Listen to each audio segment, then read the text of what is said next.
नमस्कार दोस्तों। आज हम एक ऐसे टॉपिक पे बात करने वाले हैं जो इंडिया के लाखों छोटे बिजनेसमैन, दुकानदारों, किराना स्टोर और सर्विस प्रोवाइडर्स के लिए बहुत ही इम्पोर्टेंट है।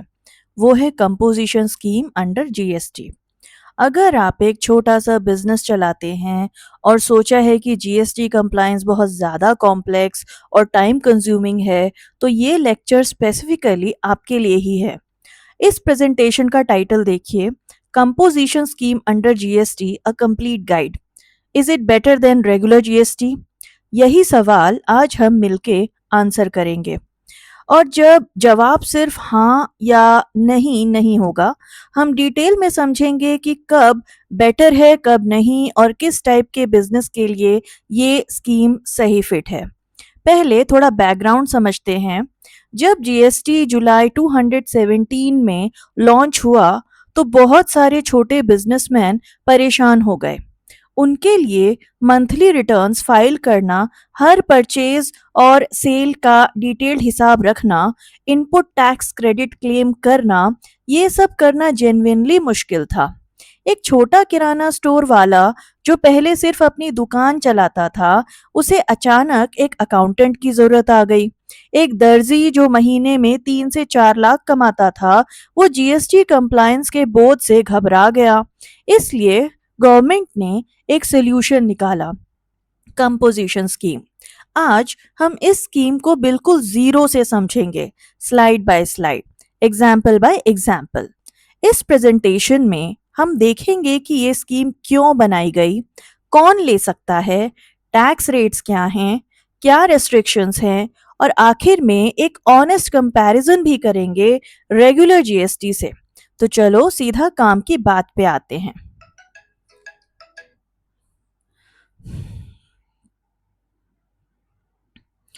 अब देखते हैं अगला पॉइंट क्या है। ये स्लाइड बहुत इंपॉर्टेंट है क्योंकि ये पूरी कंपोजिशन स्कीम की नींव है। कंपोजिशन स्कीम सवाल ये है कि कंपोजिशन स्कीम बनी ही क्यों। इसको समझने के लिए हमें जीएसटी के पहले के दिन याद करने होंगे।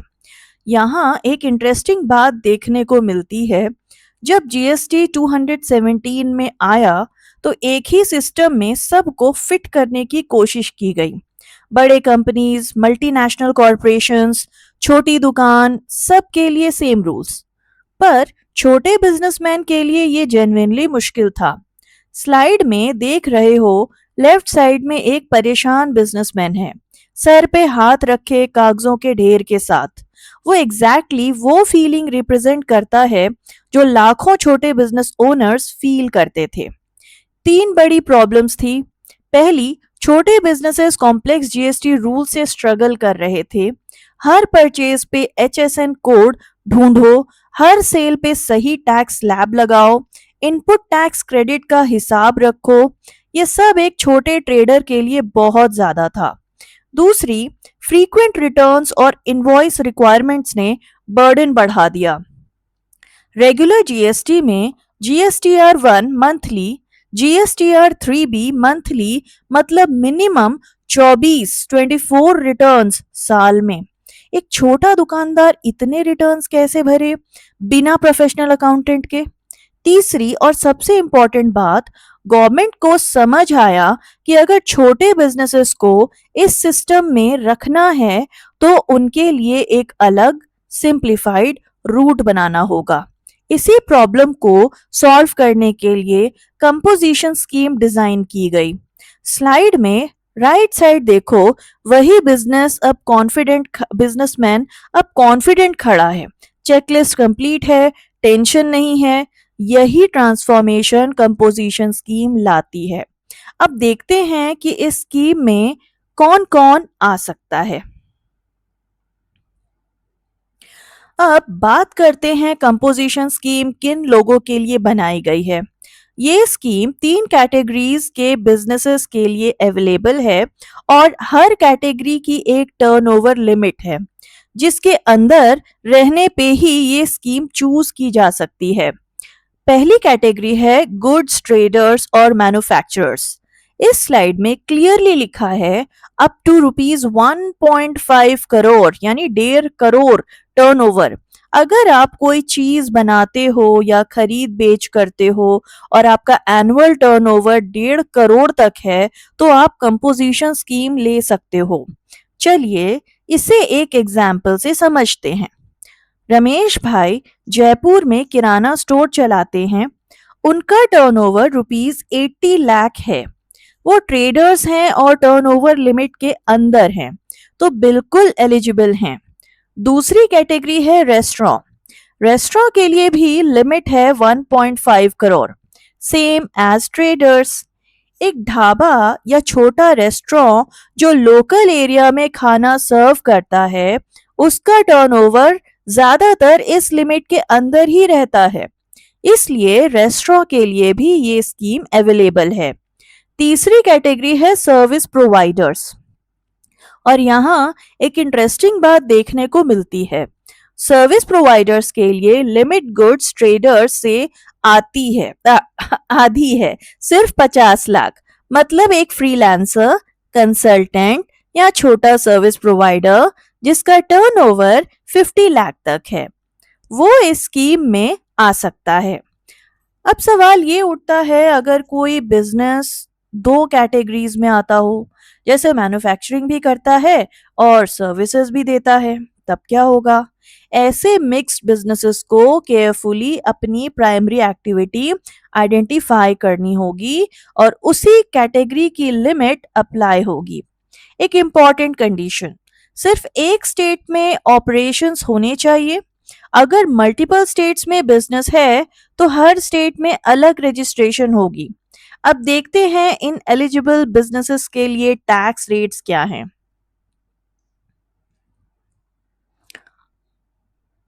अब बात करते हैं कंपोजिशन स्कीम की टैक्स रेट्स की, और ये सेक्शन बहुत इंपॉर्टेंट है क्योंकि यहीं से स्कीम की सबसे बड़ी अपील है।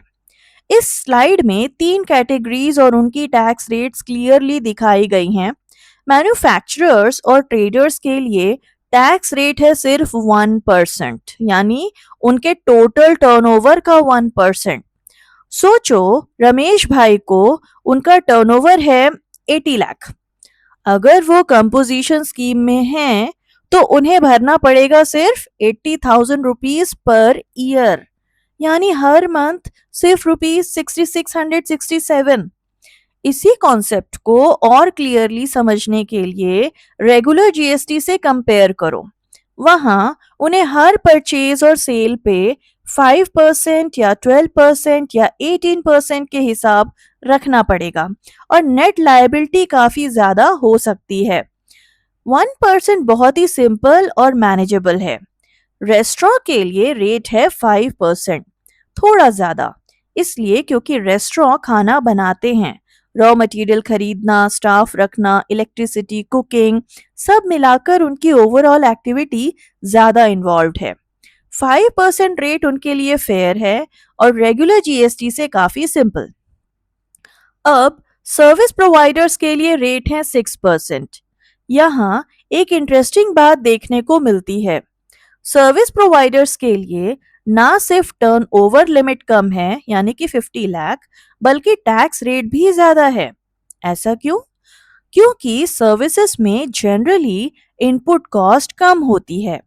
एक कंसल्टेंट के पास रॉ मटेरियल नहीं होता, तो इफेक्टिव टैक्स बर्डन फिर भी मैनेजेबल रहता है। एक इम्पॉर्टेंट चीज, ये रेट्स उन टर्नओवर ये रेट्स ऑन टर्नओवर लगती है, प्रॉफिट पे नहीं। मतलब चाहे आपने उस महीने प्रॉफिट किया या लॉस, टैक्स टर्नओवर पे लगेगा। यही एक रीजन है कि कुछ बिजनेसेस इस स्कीम में कंफर्टेबल फील नहीं करते, पर जिन बिजनेसेस की मार्जिन्स स्टेबल हैं उनके लिए 1% एक बहुत ही अट्रैक्टिव डील है। अब देखते हैं इस स्कीम में क्या रेस्ट्रिक्शंस हैं। अब हम एक बहुत इंपॉर्टेंट रेस्ट्रिक्शन की बात करते हैं, और ये समझना जरूरी है वरना आगे कंफ्यूजन हो सकती है। इस स्लाइड में तीन मेजर रेस्ट्रिक्शंस दिखाई गई हैं। जो कंपोजिशन स्कीम के टैक्स पेयर्स पे अप्लाई होती है। पहली restriction, can not collect GST separately from customers. Regular GST में क्या होता है? एक दुकान में आप कुछ खरीदने जाते हो, बिल पे लिखा होता है आइटम प्राइस ₹1000, जीएसटी 18%, ₹180, यानी टोटल हो गया 1180। यानी दुकानदार आपका ही पैसा जीएसटी के रूप में गवर्नमेंट को दे रहा है। पर कंपोजिशन स्कीम में ऐसा नहीं होता। यहाँ दुकानदार कस्टमर से अलग से जीएसटी चार्ज ही नहीं कर सकता। दूसरी restriction, tax is paid from own pocket. यही इस स्लाइड का मिडिल कार्ड दिखाता है। वॉलेट और रुपए का आइकन, क्योंकि दुकानदार कस्टमर से जीएसटी नहीं ले सकता, वो टैक्स अपनी कमाई में से भरेगा। मतलब अगर रमेश भाई का 1% टैक्स ₹80,000 बनता है, तो ये ₹80,000 उन्हें अपनी सेल्स रेवेन्यू में से देना होगा। कस्टमर से रिकवर करने का कोई ऑप्शन ही नहीं है। तीसरी restriction, can not issue a tax invoice. ये बहुत इंपॉर्टेंट है। Composition dealer bill of supply issue करता है, टैक्स इनवॉइस नहीं। टैक्स इनवॉइस रेगुलर जीएसटी में होती है, जिसमें जीएसटी सेपरेटली शोन होती है। बिल ऑफ सप्लाई एक सिंपलर डॉक्यूमेंट है। इसका सीधा मतलब है आपके जो बायर हैं वो आपकी परचेज प्राइस पे इनपुट टैक्स क्रेडिट क्लेम नहीं कर सकते, क्योंकि आईटीसी सिर्फ टैक्स इनवॉइस पे मिलती है, बिल ऑफ सप्लाई पे नहीं। अब सवाल ये उठता है, अगर मेरे कस्टमर्स आईटीसी नहीं ले सकते तो क्या वो मुझसे खरीदना पसंद करेंगे? यही एक की डिसीजन पॉइंट है। अगर आपके कस्टमर्स आम लोग हैं, जैसे किराना स्टोर के कस्टमर्स जो घर के लिए सामान खरीदते हैं, तो उन्हें आईटीसी की जरूरत ही नहीं होती, तो रेस्ट्रिक्शंस प्रैक्टिकली कोई प्रॉब्लम नहीं करती। पर अगर आपके क्लाइंट्स रजिस्टर्ड बिजनेसेस हैं जो आईटीसी एक्सपेक्ट करते हैं, तो कंपोजिशन स्कीम आपके लिए सुटेबल नहीं होगा। अब हम एक इम्पॉर्टेंट रेस्ट्रिक्शन पे आते हैं जो इस स्लाइड में बहुत क्लियरली दिखाई गई है, इंटरस्टेट सप्लाई और सेज, यानी कि स्पेशल इकोनॉमिक जोन की रेस्ट्रिक्शन। स्लाइड में इंडिया का मैप देख रहे हो। एक दुकान एक जगह से एरोज निकल रहे हैं और दूसरे स्टेट्स की तरफ, और सब पे रेड क्रॉस लगा हुआ है। मतलब बिल्कुल क्लियर है, कंपोजिशन स्कीम में इंटरस्टेट सप्लाई अलाउड नहीं है। चलिए इसे एक एग्जाम्पल से समझते हैं। रमेश भाई का किराना स्टोर जयपुर में है। अगर वो सिर्फ जयपुर के या राजस्थान के लोकल कस्टमर्स को माल बेचते हैं तो ठीक है, कंपोजिशन स्कीम चल सकती है। पर अगर कोई दिल्ली का कस्टमर उनसे माल मंगवाना चाहता है, तो रमेश भाई इस डील को कंपोजिशन स्कीम में नहीं कर सकते, वो रह ही नहीं सकते कंपोजिशन स्कीम में। वाई? क्योंकि इंटरस्टेट सप्लाई के लिए आईजीएसटी का सिस्टम है और कंपोजिशन स्कीम उस सिस्टम के साथ कंपैटिबल नहीं है। यहाँ एक इंटरेस्टिंग बात देखने को मिलती है। ऑनलाइन सेलिंग के ज़माने में ये रेस्ट्रिक्शन बहुत बड़ी लिमिटेशन बन जाती है। अगर आप अमेज़न या फ्लिपकार्ट पे सेल करते हो और आपके ऑर्डर्स पूरे इंडिया से आते हैं, तो टेक्निकली आप कंपोजिशन स्कीम में रह ही नहीं सकते, क्योंकि वो इंटरस्टेट सप्लाई होगी। दूसरी रेस्ट्रिक्शन इस स्लाइड में no supply to SEZ units है। सेज, जैसे कि पहले ही बताया, स्पेशल इकोनॉमिक जोन। ये डेजिग्नेटेड एरियाज हैं जहां पर स्पेशल टैक्स रूल्स अप्लाई होते हैं।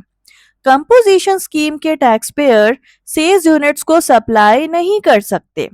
इसलिए अगर आपके पोटेंशियल बायर्स में सेज कंपनीज हैं, तो कंपोजिशन स्कीम आपके लिए सुटेबल नहीं होगी। तीसरा point, business scope remains limited. ये दोनों रेस्ट्रिक्शंस मिलकर आपके बिजनेस को एक ज्योग्राफिक और ट्रांजैक्शनल बाउंड्री में बंद कर देती है। जो बिजनेसेस सिर्फ लोकल लेवल पे ऑपरेट करते हैं, उनके लिए ये ठीक है। पर जो ग्रो करना चाहते हैं, नेशनली एक्सपैंड करना चाहते हैं, उनके लिए ये लिमिटेशंस एक बैरियर बनती है। अब देखते हैं आईटीसी और रिटर्न फाइलिंग के बारे में। अब हम इस स्लाइड पे आते हैं जो कंपोजिशन स्कीम के दो बहुत इंपॉर्टेंट एस्पेक्ट्स को कवर करती है। पहला, इनपुट टैक्स क्रेडिट का नहीं मिलना, और दूसरा, रिटर्न फाइलिंग का सिंप्लीफाइड स्ट्रक्चर। दोनों मिलके इस स्कीम की एक कंप्लीट प्रैक्टिकल पिक्चर बनाते हैं। पहला point, input tax credit is not available. ये नंबर एक के साथ क्लियरली शोन है। अब समझते हैं कि आईटीसी क्या होता है। रेगुलर जीएसटी में मान लो रमेश भाई रेगुलर जीएसटी में हैं। वो एक सप्लायर से ₹60 लाख का माल खरीदता है जिसमें 5% जीएसटी है, यानी ₹3 लाख जीएसटी उन्होंने परचेज पे दिया। अब जब वो सेम माल बेचता है और जीएसटी चार्ज करता है तो वो ₹3 लाख उन्हें क्रेडिट के रूप में मिलता है। नेट टैक्स लायबिलिटी उनकी कम होती है। यही आईटीसी है, परचेज पे दिया हुआ टैक्स वापस मिलना। पर कंपोजिशन स्कीम में ये बिल्कुल नहीं होता। जो भी जीएसटी रमेश भाई ने किसी सप्लायर को दी वो उनके पास वापस नहीं आएगी। ये एक रियल फाइनेंशियल कॉस्ट है। इसी कॉन्सेप्ट को और क्लियरली समझने के लिए सोचिए, अगर आपके परचेजेस पे बहुत ज्यादा जीएसटी लगती है तो कंपोजिशन स्कीम में वो सब सनकन कॉस्ट हो जाती है। इसलिए जिस बिजनेस में हाई इनपुट कॉस्ट हैं उनके लिए रेगुलर जीएसटी ज्यादा बेनिफिशियल हो सकती है। दूसरा पॉइंट, सीएमपी 08 फाइल्ड क्वार्टरली। ये नंबर 02 के साथ शोन है। सीएमपी 08 एक क्वार्टरली स्टेटमेंट है जिसमें सिर्फ आपका क्वार्टरली टर्नओवर और उस पे कैलकुलेटेड टैक्स देना होता है, यानी साल में सिर्फ 4 बार, अप्रैल, जून, जुलाई, सितंबर, अक्टूबर, दिसंबर और जनवरी, मार्च। एक बार फिर से रिपीट करती हूँ, April to June, July to September, October to December और January to March. Regular GST में मंथली जीएसटीआर 3B फाइल करनी पड़ती थी, यानी 12 बार। तो ये क्लियरली एक बड़ा रिलीफ है। तीसरा पॉइंट है GSTR 4 filed annually. Number 3, GSTR 4 एक एनुअल कंसोलिडेटेड रिटर्न है। इसमें पूरे साल का डिटेल्ड समरी देना होता है, यानी टोटल में कंपोजिशन डीलर को साल में सिर्फ 4 quarterly CMP 08 plus 1 annual GSTR 4, यानी टोटल 5 फाइलिंग्स। रेगुलर जीएसटी में ये एक नंबर 25 से 30 तक जा सकता है। कंप्लायंस का ये फर्क बहुत बड़ा है छोटे बिजनेसमैन के लिए। अब देखते हैं कब इस स्कीम को छोड़नी पड़ सकती है। अब बात करते हैं एक ऐसे सिचुएशन की जब कंपोजिशन स्कीम को छोड़नी पड़े, है ना, पड़ जाए, रेगुलर जीएसटी पे शिफ्ट करना पड़ जाए। तो इस स्लाइड में 3 वार्निंग साइंस दिखाए गए हैं और तीनों पे ध्यान देना बहुत जरूरी है ताकि आप पहले से तैयार रहो। पहला रीजन, टर्नओवर एक्सीड्स थ्रेशहोल्ड। अगर आप मैन्युफैक्चरर या ट्रेडर हो और आपका टर्नओवर 1.5 करोड़ से क्रॉस कर जाए, है ना, उससे ज्यादा हो जाए, तो आपको ऑटोमेटिकली कंपोजिशन स्कीम से बाहर आना पड़ेगा। सर्विस प्रोवाइडर्स के लिए ये लिमिट 50 लाख है। चलिए इसे एक एग्जाम्पल से समझते हैं। रमेश भाई का किराना बिजनेस बहुत अच्छा चल रहा था। एक साल में उनका टर्नओवर 1.6 करोड़ हो गया, यानी कि लिमिट उनकी क्रॉस हो गई, तो उन्हें रेगुलर जीएसटी पे शिफ्ट करना होगा। शिफ्ट होने पे उन्हें रेगुलर इनवाइसिंग शुरू करनी होगी, आईटीसी का हिसाब रखना होगा और मंथली रिटर्न्स फाइल करनी होगी। दूसरा रीजन, इंटरस्टेट सप्लाई बिगिंस। जिस दिन आपने एक भी इंटरस्टेट सेल की, चाहे ऑनलाइन हो या ऑफलाइन, चाहे सिर्फ एक बार हो, आपको कंपोजिशन स्कीम छोड़नी पड़ेगी। ये एक स्ट्रिक्ट कंडीशन है। रमेश भाई ने अगर जयपुर से एक बार भी दिल्ली के किसी कस्टमर को माल भेजा तो वो दिन से उन्हें स्कीम एग्जिट करनी पड़ेगी। तीसरा reason, ineligible supplies are made. कुछ स्पेसिफिक गुड्स और सर्विसेज हैं जो कंपोजिशन स्कीम के अंडर अलाउड नहीं है, जैसे कि नॉन फूड आइटम्स और सर्टेन नोटिफाइड प्रोडक्ट्स। अगर कोई डीलर ऐसे गुड्स सप्लाई करने लगता है जो स्कीम में एलिजिबल नहीं है, तो उसे एग्जिट करना पड़ेगा। अब सवाल ये उठता है, स्कीम एग्जिट होने पे क्या करना होता है? जीएसटी पोर्टल पे CMP 04 फॉर्म फाइल करके वॉलेंट्री एग्जिट किया जाता है, या गवर्नमेंट ऑटोमेटिकली एग्जिट कर देती है अगर कोई कंडीशन वायलेट हो। एग्जिट डेट से पहले के पीरियड का फाइनल टैक्स कैलकुलेट करके भरना होता है। तो हमेशा अपना टर्नओवर ट्रैक करते रहना चाहिए और सप्लाई की नेचर पे ध्यान देना चाहिए ताकि लास्ट मिनट की प्रॉब्लम से बचा जा सके। अब हम एक साइड बाय साइड कंपैरिजन करेंगे कंपोजिशन स्कीम और रेगुलर जीएसटी का। और इस स्लाइड में एक बहुत क्लियर टेबल दिखाई गई है, प्लस नीचे एक प्रैक्टिकल एग्जाम्पल भी है। जयपुर में एक किराना स्टोर ओनर जिसका टर्नओवर ₹80 लाख है, ये बिल्कुल रमेश भाई वाली सिचुएशन है। टैक्स रेट के लिहाज से देखो, रेगुलर जीएसटी में गुड्स पे 5%, 12%, 18% या 28% लग सकता है, depending on product category. Composition scheme में मैन्युफैक्चरर्स और ट्रेडर्स के लिए सिर्फ 1%। टेबल में क्लियरली लिखा है lower fixed rates versus standard slab rates. Tax rate के हिसाब से कंपोजिशन स्कीम क्लियरली विनर है रमेश भाई के लिए।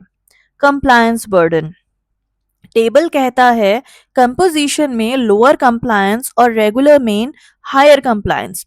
हम पहले देख चुके हैं, कंपोजिशन में 5 फाइलिंग साल में और रेगुलर में 25 से 30। छोटे बिजनेस ओनर्स के लिए ये फर्क बहुत बड़ा है। इनपुट टैक्स क्रेडिट, और यहाँ टेबल में क्रॉस है कंपोजिशन के कॉलम में, no ITC allowed versus ITC allowed. Ramesh भाई के कस्टमर्स आम घर वाले हैं, उन्हें आईटीसी की जरूरत नहीं है, तो उनके लिए ये क्रॉस ज्यादा मैटर नहीं करता। पर अगर कस्टमर्स रजिस्टर्ड बिजनेसेस होते तो ये एक सीरियस ड्रॉबैक होता। इंटरस्टेट बिजनेस, कंपोजिशन में नॉट अलाउड, रेगुलर में अलाउड। रमेश भाई सिर्फ जयपुर में सेल करते हैं तो अभी के लिए कोई इशू नहीं है, पर अगर वो एक्सपैंड करना चाहें तो रेगुलर शिफ्ट करना पड़ेगा। रिटर्न फाइलिंग, कंपोजिशन में क्वार्टरली रिटर्न GSTR 4, रेगुलर में monthly return GSTR 3B। Composition clearly simple है। सुटेबिलिटी, टेबल के का फाइनल पॉइंट कंपोजिशन के लिए small business and traders, regular के लिए बिजनेसेस विद आईटीसी नीड्स। यही डिसीजन फ्रेमवर्क है। रमेश भाई के लिए local customers, stable turnover below 1.5 crore, no interstate supply, composition scheme clearly better choice है। हम आ गए हैं आज के लेक्चर के लास्ट स्लाइड पे, की टेकअवेज। इस स्लाइड में कंपोजिशन स्कीम के सबसे इंपॉर्टेंट पॉइंट्स एक जगह समरी की गई हैं, और नीचे एक टैगलाइन है जो इस पूरी स्कीम का एसेंस कैप्चर करती है, simple compliance, smarter business decisions. पहला टेकअवे, लोअर कंप्लायंस बर्डन। हम पूरी प्रेजेंटेशन में देखते आए हैं कि कंपोजिशन स्कीम में सिर्फ 5 फाइलिंग्स होती हैं साल में। रेगुलर जीएसटी के 25 से 30 फाइलिंग्स का मुकाबले ये बहुत बड़ा रिलीफ है। छोटे बिजनेस ओनर्स अपना टाइम और पैसा अकाउंटिंग पे नहीं, अपने बिजनेस पे लगा सकते हैं। दूसरा take away, lower tax rates, 1% for manufacturers and traders, 5% for restaurant, 6% for service providers. ये फ्लैट रेट्स रेगुलर जीएसटी के 5% से 28% के स्लैब रेट से बहुत सिंपल और ज्यादातर केसेस में कम पड़ती हैं। तीसरा take away, no input tax credit. ये एक ऑनेस्ट रिमाइंडर है, कंपोजिशन स्कीम में आईटीसी नहीं मिलती। ये लिमिटेशन उन बिजनेसेस के लिए मैटर करती हैं जिनके बायर्स आईटीसी एक्सपेक्ट करते हैं। तो अपने क्लाइंट बेस को समझो। अगर ज्यादातर रिटेल कस्टमर्स हैं, आईटीसी की जरूरत किसी को नहीं। अगर बी टू बी यानी कि बिजनेस टू बिजनेस क्लाइंट्स हैं, तो केयरफुली सोचना होगा। चौथा take away, restrictions on inter state supply. Composition scheme सिर्फ इंट्रा स्टेट ऑपरेशंस के लिए सूटेबल है। अगर बिजनेस ग्रो करना है और नेशनल लेवल पे जाना है, तो रेगुलर जीएसटी बेटर होगी। पांचवा take away, best suited for small local businesses. यही इस स्कीम की टारगेट ऑडियंस है। किराना स्टोर, छोटा रेस्टोरेंट, लोकल सर्विस प्रोवाइडर, दर्जी, बार्बर जो लोकल कस्टमर्स को सर्व करते हैं और जिनका टर्नओवर लिमिट के अंदर है, उनके लिए कंपोजिशन स्कीम एक गिफ्ट है। तो दोस्तों, अगर आप अपने आप से ये 3 सवाल पूछो, मेरा टर्नओवर लिमिट के अंदर है क्या? मैं सिर्फ लोकल लेवल पे सेल करता हूँ क्या? मेरे कस्टमर मोस्टली इंडिविजुअल्स हैं क्या? अगर तीनों का जवाब हाँ है, कंपोजिशन स्कीम आपके लिए परफेक्ट है। Simple compliance, smarter decision. शुक्रिया इस पूरी प्रेजेंटेशन को ध्यान से देखने के लिए।